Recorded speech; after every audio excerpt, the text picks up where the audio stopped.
This week on TechRap, we travel to London to bring you all the latest news from Samsung Premier 2013. We preview two of the event's standout devices, the Samsung Galaxy NX and the Samsung Ativ Q. And move over, Vine, Instagram gets video too.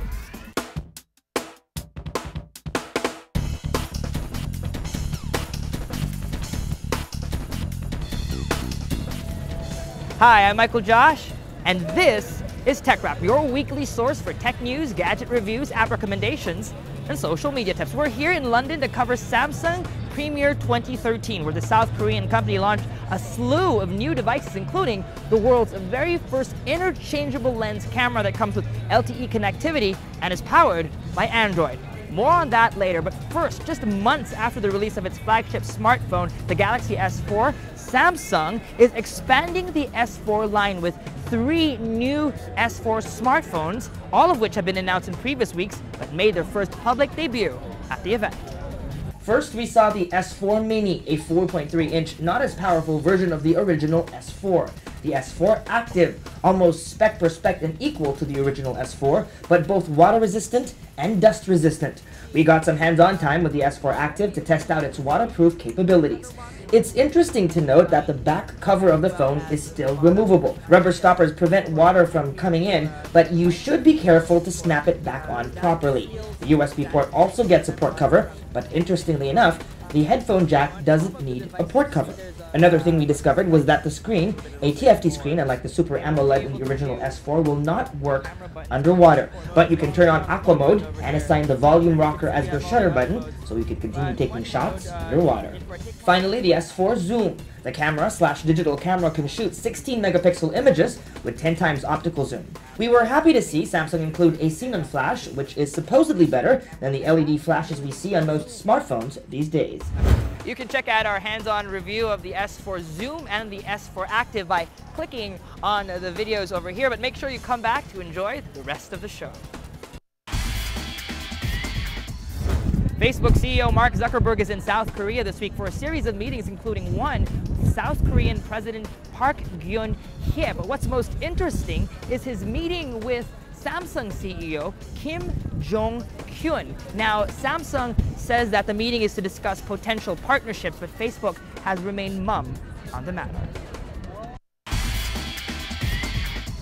Popular smartphone messaging application WhatsApp announces it now has 250 million active users. The 4-year-old company's disclosure to the Wall Street Journal is the first time we've gotten any indication as to how many users the service has. Now, 250 million, if you put that into context, is actually very impressive. If you compare that to figures that Twitter released in December of last year, Twitter had about 200 million active users back then, and in October of 2012, Skype said that it had about 280 million users.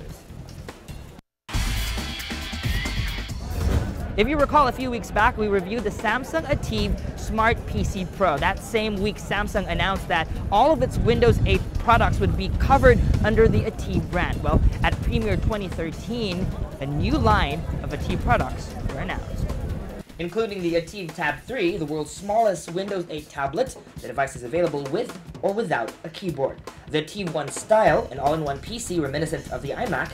The Ativ Book 9 Plus, a sexy new high-end Windows 8 laptop.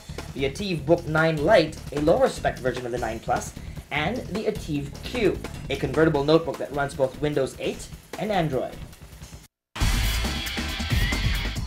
More on that before the end of the show, but first, Candy Crush seems to be doing a great job selling extra moves, extra tickets, and special powers. The company that makes a popular smartphone game, King, which is actually based here in London, is planning its IPO. The company has secured the services of several US-based banks, but a deal has yet to be made.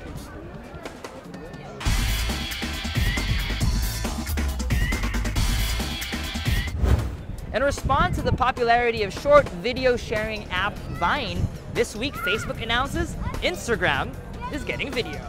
Using it is simple. When you get to the screen where you'd usually take photos, you'll see a new movie camera icon. Tap that to go into video mode, and when you're done, post it as you usually would.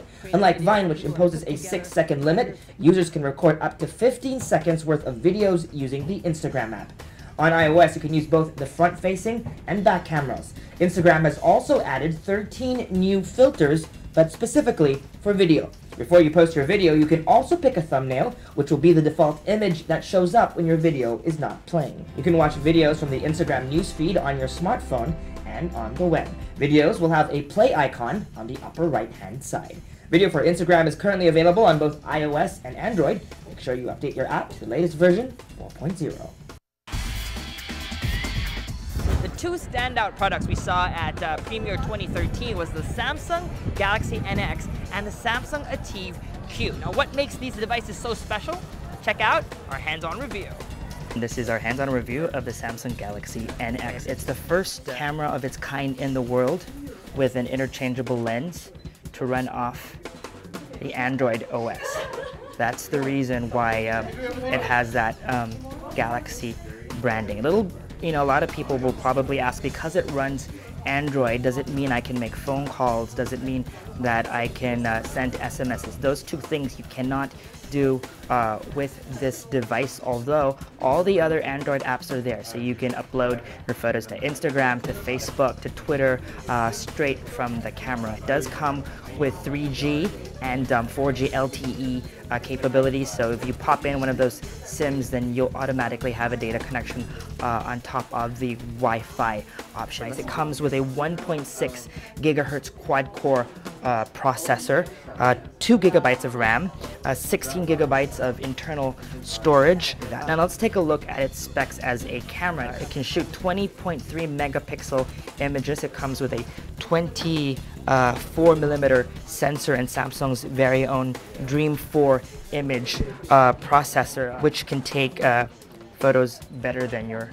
regular smartphone can. It also comes with expandable memory. You have two slots. One is the micro SD card slot. It can take cards up to 64 gigabytes of space, and then you have over here the micro SIM card slots. One of the great features on this device is that it has a digital viewfinder, or an electronic viewfinder over here. One of our biggest complaints about the other NX camera that we reviewed recently, the NX300 camera, is that while it had a great touchscreen that you could pop off, it still, for more regular photographers, takes a little bit getting used to compose images from the touchscreen or the LCD panel alone. That problem is solved with the Galaxy NX. Knob over here is used to just adjust the focus, and that's a welcome addition for photographers because it is easier to compose shots using the electronic viewfinder. This 4.8-inch touchscreen is built in, so you can't really pop it off like the NX300, but you can still compose photos that way also. There you go. Comes with 30 smart modes. That's a lot of modes. So these are some of the modes that we've seen on some of the previous NX cameras and some of the other Galaxy cameras also that we've seen. For example, light trace. If you see those pictures in magazines and want to be able to recreate it but don't really know what settings to choose, then you can just automatically click that setting. There's other settings too, like animated photos. There's also the sound and shot, which we saw in the S4 as well. So that's a pretty cool addition. Let me show you this lens. Like I said, it's an interchangeable lens, and you can use any of the existing 13 lenses that are in Samsung's lineup of lenses for NX cameras. There you go. You press the button and take off the lens like so.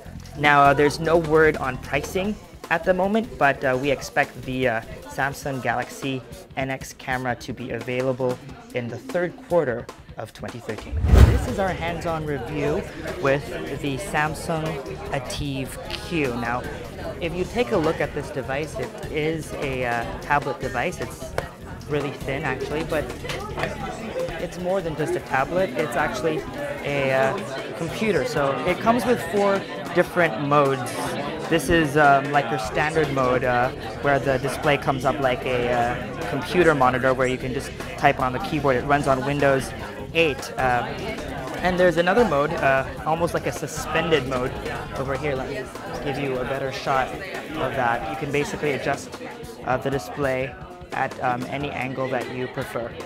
It also comes in, of course, the tablet mode, which you saw earlier, and one more mode over here, as you can see over here, is if you want to watch movies and basically tuck the keyboard away for a more distraction-free experience, you can do that as well. So now another interesting feature of the device, probably one of the most interesting feature of the Samsung Ativ Q, is that it is a dual mode computer. If you recall back on TechRap a few months back, we reviewed the Samsung Ativ Smart PC Pro. That's the Samsung Ativ 7. And one of the things that we wished was that because it runs Windows 8, we wish that we could run our Android apps, especially because it can act as a standard tablet. So, for example, it has a built-in accelerometer. Wouldn't it be great if we could run Android applications off this device? Well, you can do that with this device, as you can see here. And I can't zoom in, so I'm just going to bring the computer closer so that you can see. There's actually a button over here. That's the dual OS button. If you press that,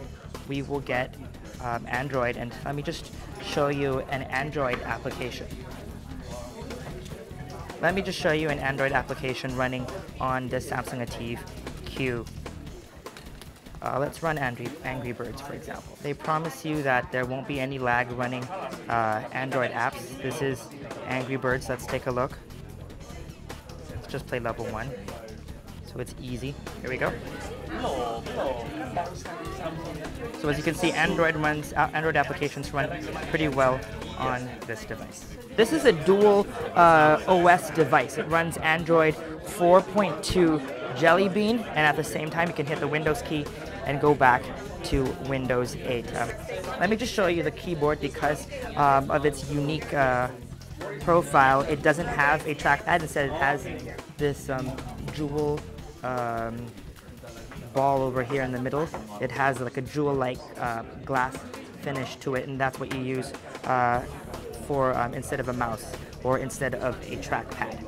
The device has a 13.3-inch Corning Gorilla Glass display. It runs off a 1.6 gigahertz Intel Core i5 processor. No word on availability as of the moment. They told us it'll be probably we'll see it in the third quarter of 2013. No word on pricing also.